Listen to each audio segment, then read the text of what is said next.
بسم الله الرحمن الرحيم.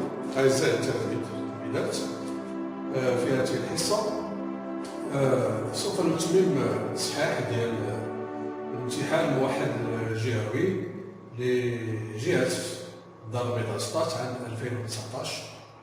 إذا كنا شفنا جزنا التمرين الأول والثاني والثالث، بقى لنا دابا التمرين الرابع والخامس والسادس. إذا نديرو قراءة سريعة للمعطيات ديال هذا التمرين. قلنا f la fonction linéaire telle que f de 1 est égal à 3 et d sa représentation graphique dans un repère orthonormé origine. Petit a, déterminer f de x en fonction de x, c'est-à-dire l'expression de la fonction linéaire f. Petit b, construire la droite d dans le repère origine. D, on a dit que d c'est la représentation graphique de la fonction linéaire f. Bien sûr, telle que l'image de 1, c'est droit par cette fonction. Deuxième partie, g est la fonction affine, telle que l'image de moins 1, c'est moins 1 par la fonction g, et sa représentation graphique delta passe par le point A de coordonnées moins 2 et moins 3. Petit a, montrer que l'expression de la fonction affine g est g de x est égal à 2x plus 1. Recopier et compléter le tableau suivant. Tracer la droite delta dans le même repère origine, sachant que la droite delta, c'est la représentation graphique de la fonction affine g, et déterminer graphiquement les coordonnées du point d'intersection des droites d et delta. Voilà. Alors, pour la première partie, f est une fonction linéaire, telle que l'image de 1, c'est 3, et d sa représentation graphique dans un repère orthonormé origine. La première question, déterminer f de x en fonction de x. Alors, on sait que la fonction f est une fonction linéaire. Alors, on va noter f est une fonction linéaire. Donc, la forme de f de x, c'est a fois x. Donc, on doit déterminer le coefficient de cette fonction linéaire. Qu'est-ce que c'est a? A, on a vu, c'est que a, c'est f de x sur x, avec x différent de 0. Qu'est-ce qu'on prend pour x?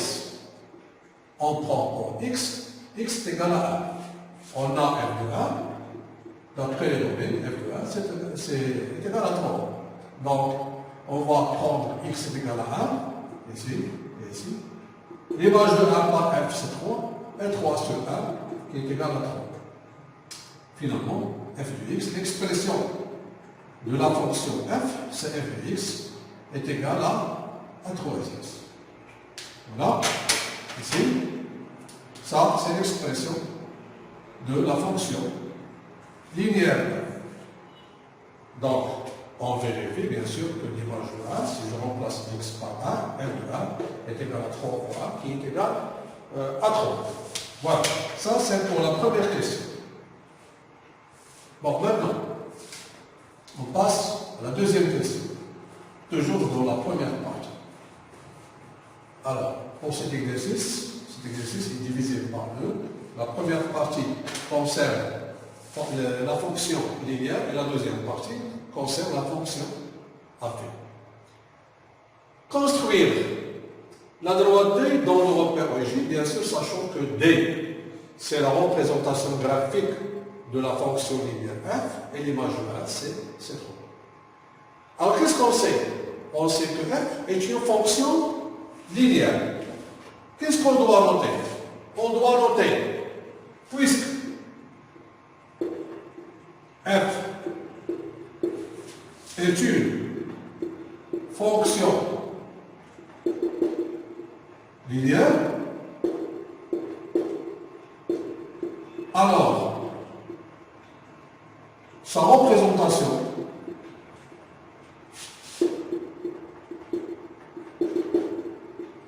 graphique d est une droite qui passe par l'origine du repère, c'est-à-dire par O, l'origine du repère, et par le point de coordonnées quoi? Alors, on va utiliser l'image de 1, c'est 3, donc on va le mettre sur point A par exemple, par le point A de coordonnées 1 et 3, c'est-à-dire le point A dans l'abscisse c'est 1 et l'ordonnée c'est 3. Donc maintenant, on va tracer la droite DX. On a dit que c'est une droite qui passe par O qui est l'origine du repère et par le point A de coordonnées 1 et 3. Voilà donc pour la droite D, vous voyez ici, alors c'est la droite D, il passe par O qui est l'origine du repère et par le point A de coordonnées ici 1 et 3. Voilà, c'est 1 et 3. Et bien sûr, il passe par O qui est l'origine du repère. Bon, ça c'est pour la question B concernant la fonction linéaire.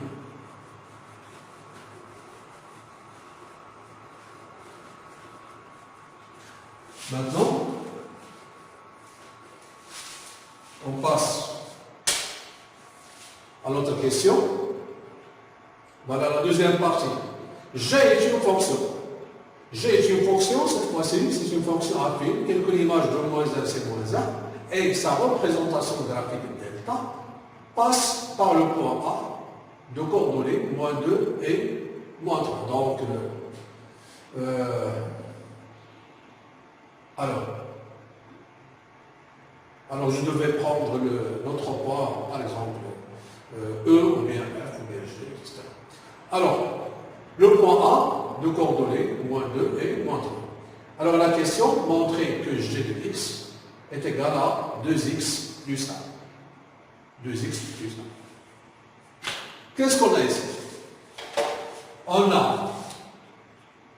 On veut montrer que l'expression de la fonction affine G, c'est 2x. G de x est égal à 2x plus 1. On a deux choses. Premièrement, d'abord, on va noter G est une fonction affine. Alors, son expression, c'est G de x est égal à x plus 2. Donc, premièrement, je vais déterminer le coefficient de la fonction affine G qui est A, et puis je vais déterminer le nombre. Pour le coefficient de la fonction affine G, alors on a vu que A est égal à G de x moins G de x' sur x moins x'. Donc, on a déjà G de moins 1 est égal à moins 1. Ça veut dire qu'on peut choisir x égal à moins 1. Autre chose, on a delta et la représentation, bien tout simplement, je vais noter de façon plus simple, le point A de coordonnées moins 2, moins 3 appartient à la droite delta. Bien sûr, delta, c'est la représentation graphique de G. Ça veut dire quoi? Ça veut dire que l'image de moins 2 par la fonction affine G, c'est moins 3. Et on sait, d'après les données, que G de moins 1 égal à moins 1. Donc, on va choisir par exemple x c'est moins 2 et x' c'est moins 1. Alors A, ça sera G de moins 2 moins G de moins 1 sur moins 2 moins 1. C'est-à-dire, l'image de moins 2 c'est quoi? C'est moins 3. L'image de moins 1, c'est moins 1. Ici, ça va donner moins 2 plus 1. Donc, c'est moins 3 plus 1 sur moins 1. C'est moins 2 sur moins 1 qui est égal à 2. Ça, c'est 1. Finalement, g de x est égal à 2x plus 2. Il nous reste à déterminer le nombre b. Le nombre b, tout simplement, sera quoi? Alors, on va utiliser soit g de moins 2 est égal à moins 3, ou bien g de moins 1 est égal à moins 1. Donc, on va prendre, par exemple, g de moins 1 qui est égal à moins 1. Et g de moins 1, en utilisant cette expression, ça sera quoi? Ça sera 2 fois moins 1 plus b. Vous voyez ici que nous avons g de moins 1, ici g de moins 1. Donc, moins 2 plus b qui est égal à moins 1, alors b qui est égal à moins 1 plus 2. Finalement, b est égal à 1. Et comme ça, on a montré que g de x est égal à 2x plus 1. 2x plus 1. Voilà. Donc, ici, vous voyez bien les étapes. Les étapes. D'abord, je répète, d'abord, on a commencé par écrire g est une fonction affine. Alors, son expression, c'est toujours de la forme g de x égale à x plus b. Donc, on doit déterminer, premièrement, le coefficient de la fonction affine g. Donc, pour cela, on a utilisé cette propriété. A est égal à g de x moins g de x prime sur x moins x prime. Comment on va choisir x et x prime? Donc, revenons aux données. Pour les données, on a g de moins 1, c'est moins 1. Et notre donnée, alors c'est, on a quoi? On a le point A, deux coordonnées moins 2, moins 3, appartient à delta. Et puisque delta, c'est la représentation graphique de la fonction affine g, alors l'image de moins 2, c'est moins 3. L'image de l'abscisse du point A est égale à l'ordonnée du point. Et comme ça, on a remplacé x par moins 2 et x par moins 1. Et après avoir trouvé le coefficient A qui est égal à 2, on a remplacé A par sa valeur ici, qui est égal à 2. Donc g de x égale à 2x plus 1. Donc, après pour déterminer b, soit on utilise g de moins 1 est égal à moins 1, ou bien g de moins 1 moins 2 est égal à moins 3. Et voilà, on a trouvé l'expression demandée. Maintenant,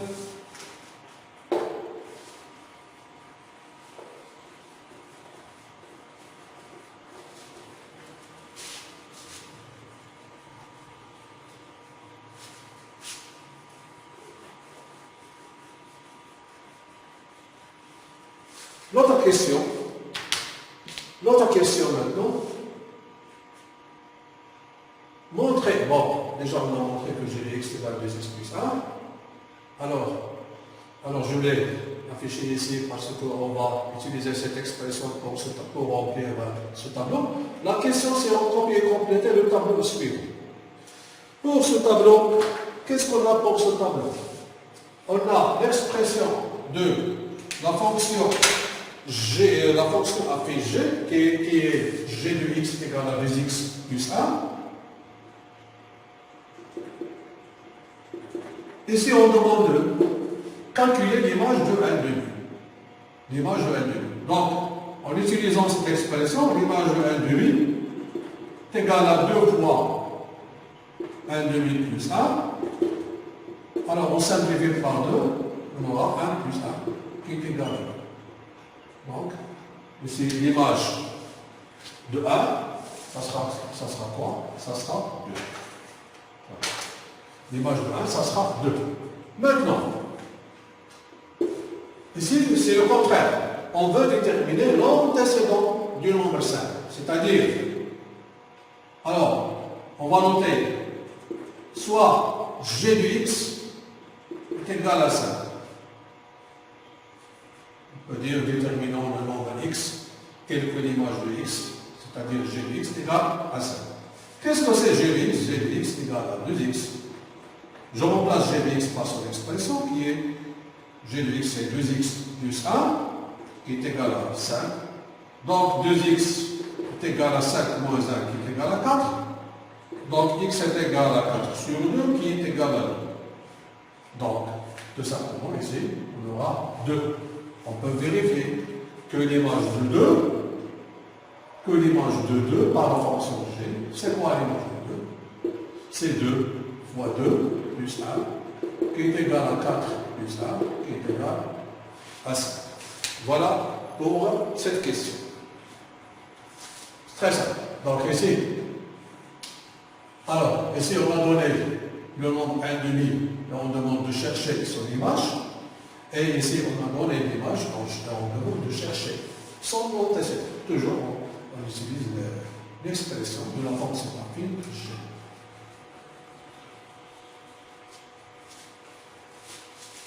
Bon, maintenant, passons à notre question. Tracer la droite delta dans le même repère OIG.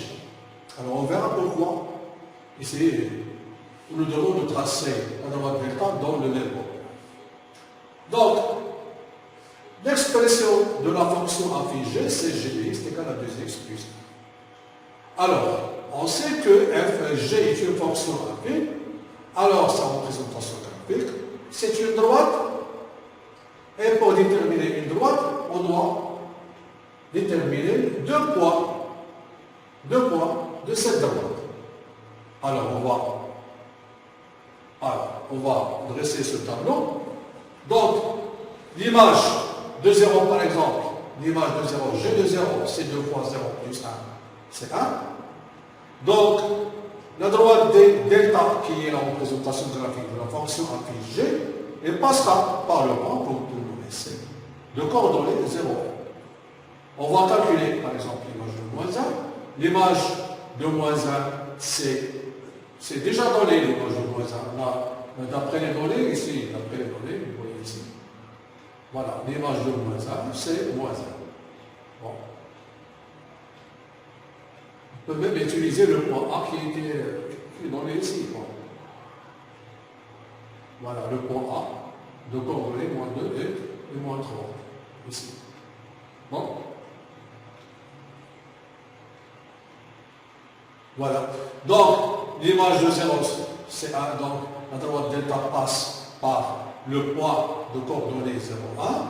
Donc, ici, puisque l'image de moins 1, c'est moins 1, donc la droite delta, elle passera par le point D de coordonnées moins 1 et moins 1. Donc, on va tracer, voilà le tableau, on va tracer le tableau ici. Alors, pour le point A, pour moi,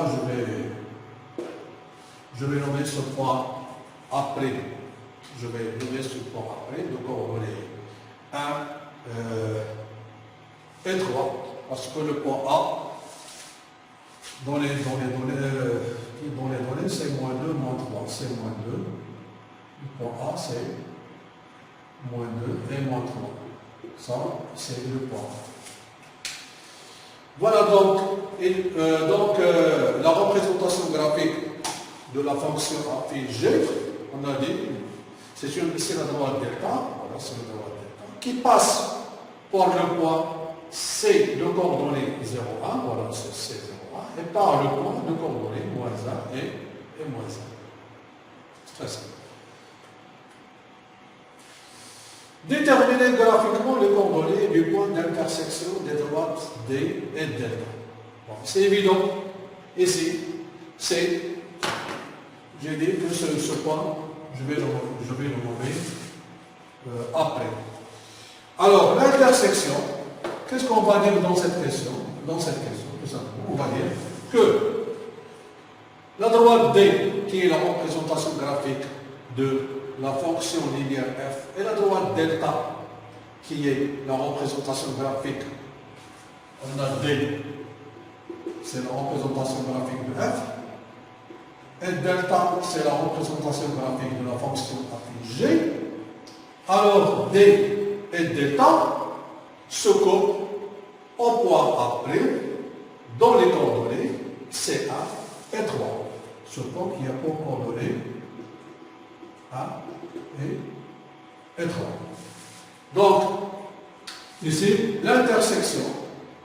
Alors, l'intersection, le symbole de l'intersection, c'est ça. Donc, on va noter D, l'intersection de la droite D et de la droite delta, de noter. C'est l'ensemble, on note l'ensemble avec des accolades. Alors, c'est l'ensemble qui contient le point A', pour cet exemple. Avec A', A pour coordonnées 1 et 3. Alors, pour cette notation, alors, vous allez voir ces notations au tronc commun. L'intersection et les symboles d'un ensemble. Un ensemble, on représente un ensemble par des accords. Donc, tout simplement pour nous, on va dire que l'intersection de la droite D et la droite delta, c'est le point A' qui a pour coordonnées 1, le couple 1 et 3. Voilà pour cet exercice. Voilà, c'est la dernière question.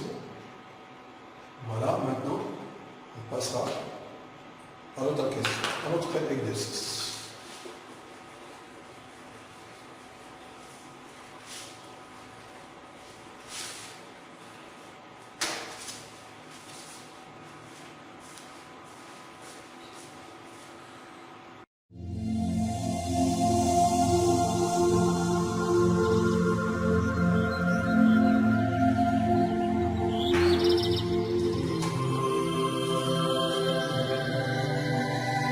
Voilà. الآن غادي ندوزو للتمرين الخامس فيما يتعلق بالنسبة لنفس الامتحان ديال الدار البيولوجية الدار بين 16 2019. إذا التمرين الخامس نقراو لي لونسين A, B, C, D est un parallélogramme de centre O et soit T la translation qui transforme A en B. Construire le point E, l'image du point O par la translation T, déterminer l'image du point D par la translation T et montrer que le vecteur OD est égal au vecteur de C. Voilà donc. On a ABCD est un parallélogramme de centre O. Le centre c'est O et T la translation. T c'est la translation qui transforme le point A en B. Construire le point E, l'image du point O, par la translation.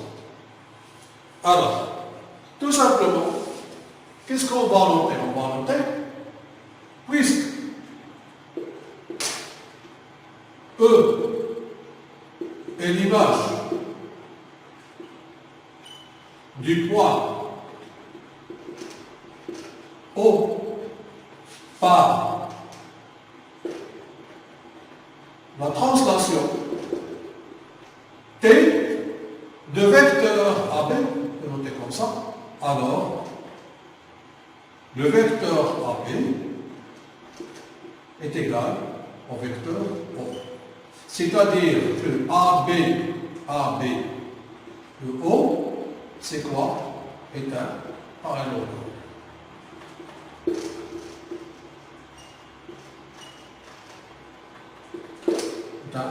Parallélogramme.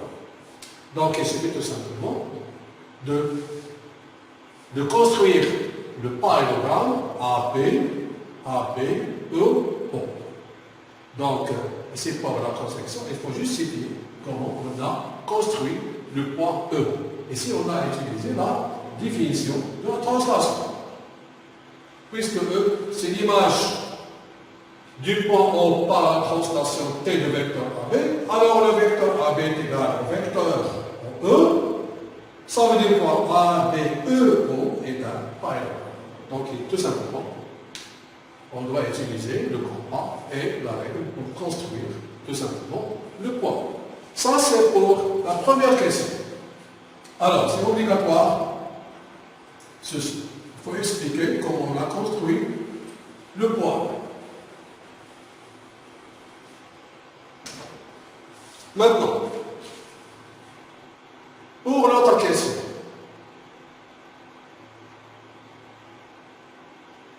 Pour l'autre question,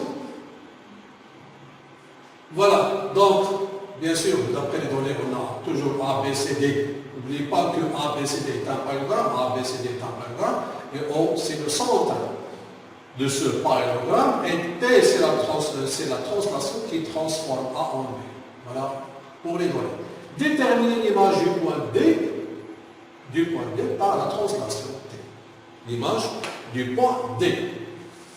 Donc, tout simplement, qu'est-ce qu'on va noter? On va noter, et on va écrire, puisque ABCD est un parallélogramme,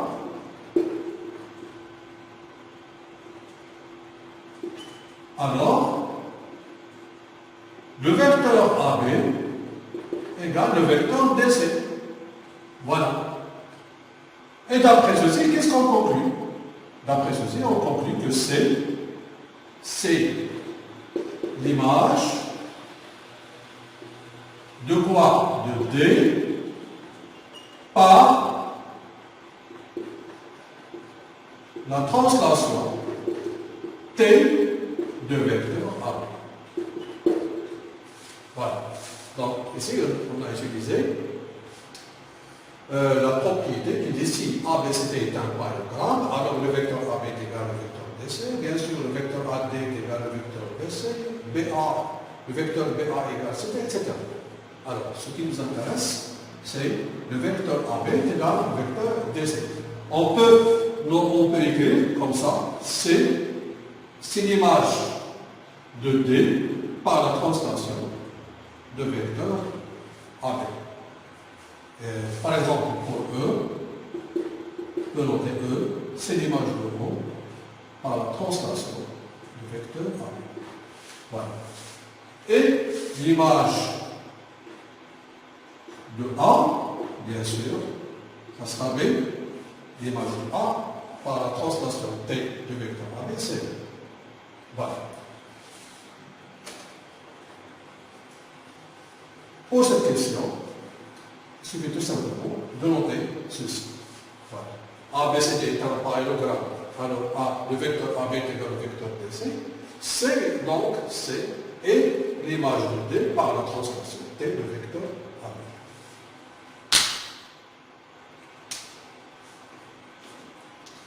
Voilà, maintenant, je vais effacer ça.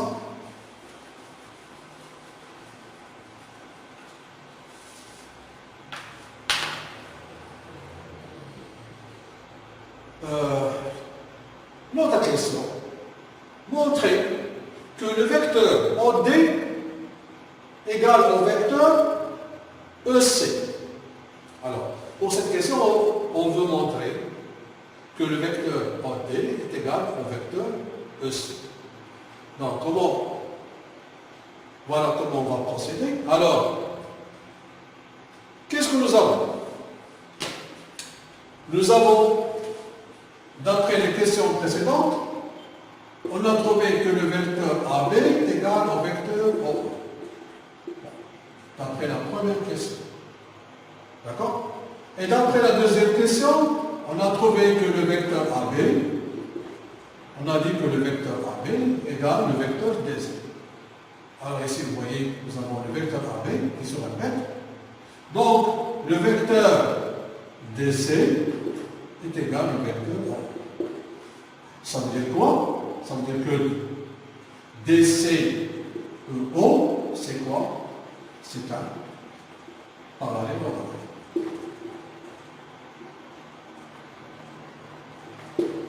Puisque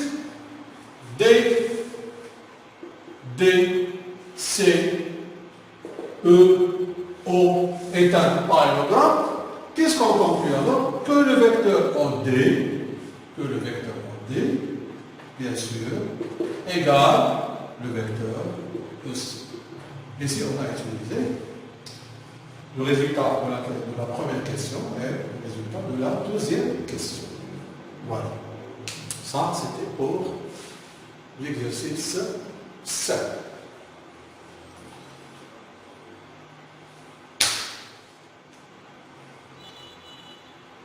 Voilà. Parfait. Maintenant, je vais effacer ça.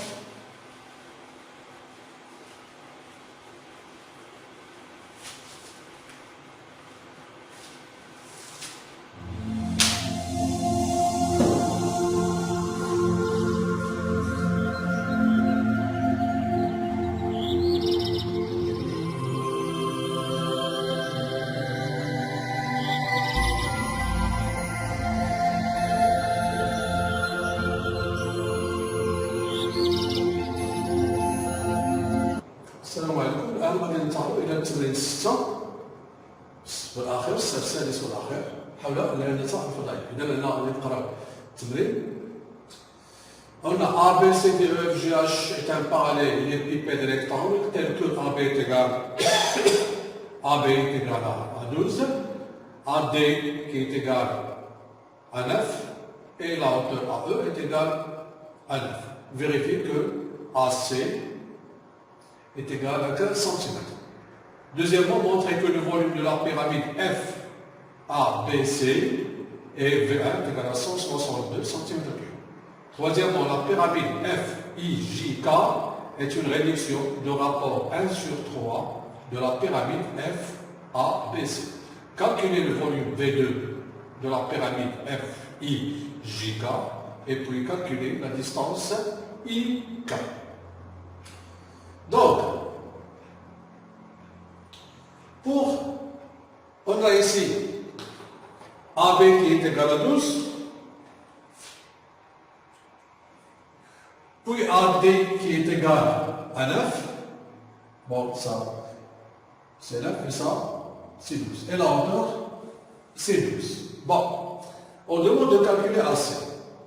Qu'est-ce qu'on sait? Qu'est-ce qu'on va écrire? On va écrire, puisque A, B, C, D, E, F, G, H est un parallélépipède rectangle, alors A, B, C, D est un rectangle.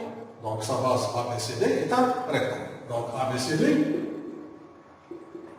est un rectangle. J'ai dit pourquoi? Parce que A, B, C, D, E, F, G, H est un parallélépipède rectangle. Donc, le triangle ABC est rectangle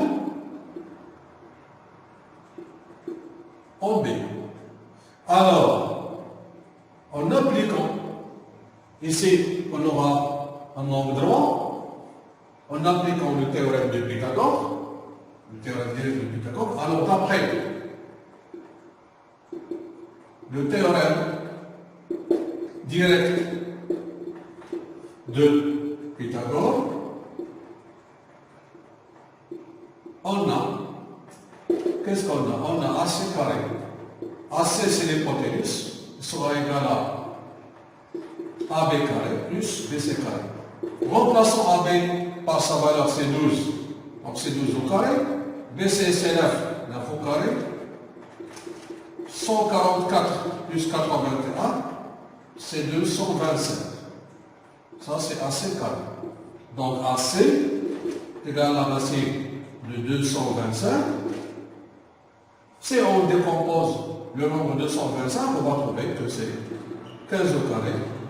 Donc, AC est égal à 15. Bien sûr, centimètres. Donc, on a trouvé que AC est égal à 15 centimètres. Alors, je répète. J'ai dit, d'abord, on doit commencer par A, B, C, D, E, F, G, H est un parallélépipède rectangle. Donc, on a A, B, C, D est un rectangle. Donc, le triangle ABC est rectangle en B.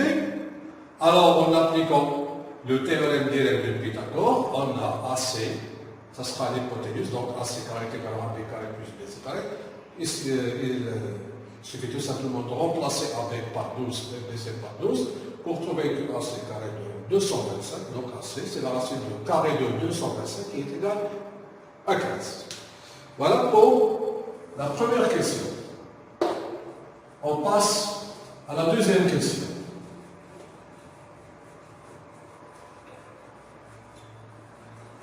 Donc ici, vous avez vu qu'on a appliqué le théorème direct de Pythagore dans l'espace. Et nous avons dit que les propriétés déjà vues dans le plan, alors restent applicables dans tout plan dans l'espace. Alors, je dis dans tout plan dans l'espace. Maintenant, montrer que le volume de la pyramide, montrer que le volume de la pyramide FABC est V1 égale à 172 cm. Donc la pyramide, on parle ici de la pyramide, de cette pyramide ici. Voilà. Bon.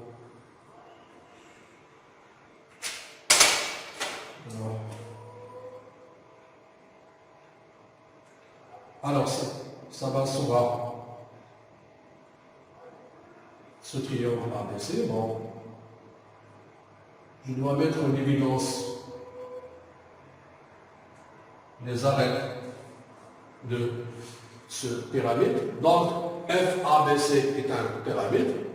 Bon, c'est un tétraèdre, bien sûr. Alors, on peut considérer que son sommet c'est F et sa base c'est ABC. N'oubliez pas que la base ABC c'est un triangle rectangle en B. Voilà, donc, ça c'est un tétraèdre. Donc, c'est une pyramide de sommet F et de base du triangle ABC qui est rectangle en B. Donc, son volume V1, n'oubliez pas, ici c'est un tiers, la surface de la base fois la hauteur. Ici, la base, c'est le triangle ABC, et la hauteur, c'est FB. Pourquoi FB? FB, c'est une hauteur du parallélépipède rectangle. Donc, FB, il sera perpendiculaire au plan ABCD en B. Bien sûr, donc, FB sera perpendiculaire au plan ABC. Donc, n'oubliez pas que FB, la droite FB, sera perpendiculaire au plan ABC. Donc, FB, c'est la hauteur pour ce tétraèdre. Donc, tout simplement, on aura un tiers. La surface du triangle AB. Donc, nous avons ici le triangle ABC et le rectangle en B. Voilà. Je fais comme ça. Alors, comme ça, la surface du triangle ABC, il sera AB fois BC sur 2. Bon, ça c'est. Passons à l'application numérique. Alors, AB c'est 12, AB c'est 12, BC c'est 9, bon ça c'est 12, ça c'est 9 et la hauteur c'est 12. Et sur 2, et FB bien sûr c'est 9. Donc, si je simplifie 9 et 3, ça fait 3. Puis 12 et 2, ça fait 6. Alors il nous reste 9. Donc c'est 18 fois 9. Alors 18 fois 9, voilà 72 et 162. Voilà, donc c'est 162 cm. Voilà, donc ça c'est V1. Donc on a trouvé que V1 est égal à 162 cm3. Voilà, nous a demandé de montrer que le volume V1 de la pyramide FABC est égal à 162 cm3. Pour le volume de cette pyramide, on peut considérer que le sommet, par exemple, c'est A, et la base, par exemple, c'est le triangle FBC. Oui, bien sûr que le triangle FBC, il est rectangle en en B, donc on peut calculer le volume de cette façon. Ça sera 1 tiers par la surface du triangle FBC. Le triangle FBC, il est rectangle en B, et la hauteur cette fois-ci, ça sera AB. On va trouver la même chose, vous n'avez qu'à vérifier. Alors,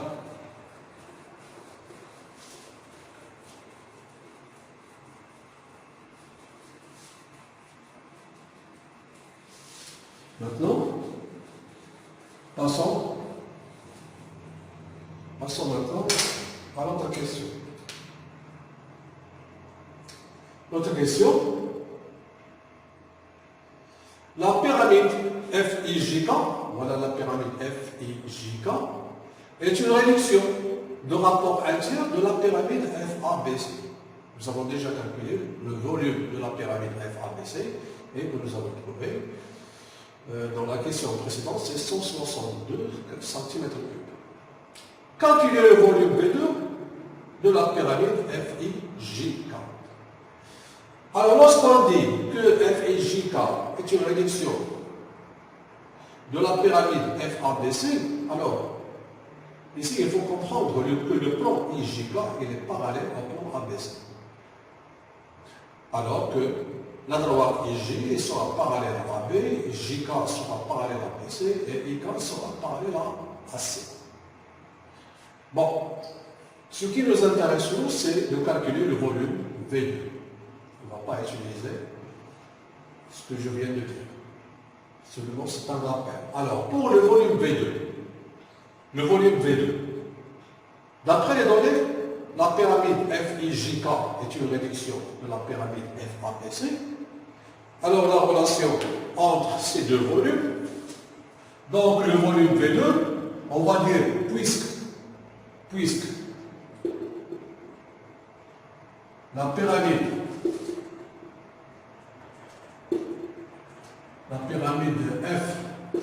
FIJK est une réduction de la pyramide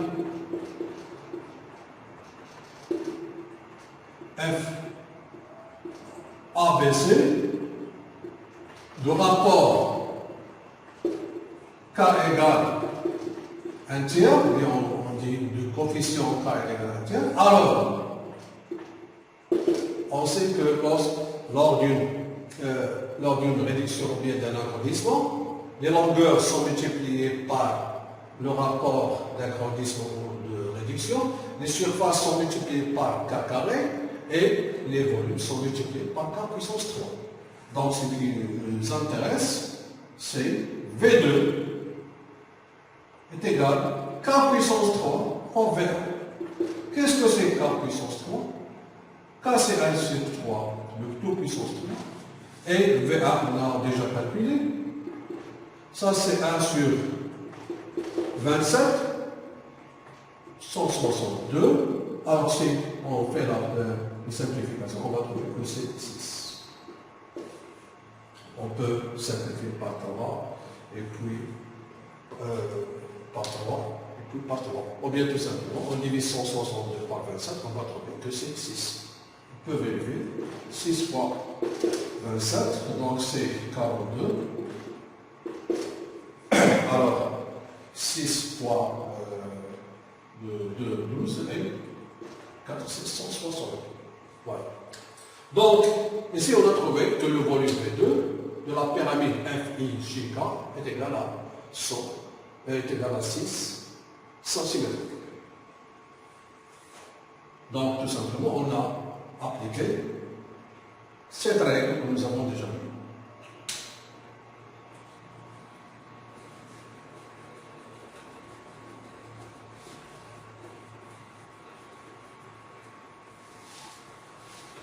Voilà maintenant, qu'est-ce qu'il nous reste?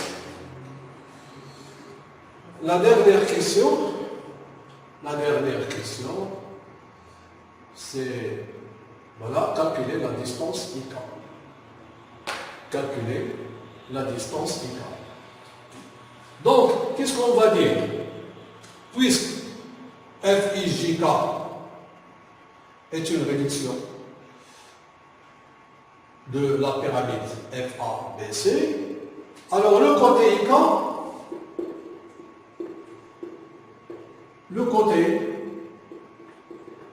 IK est une réduction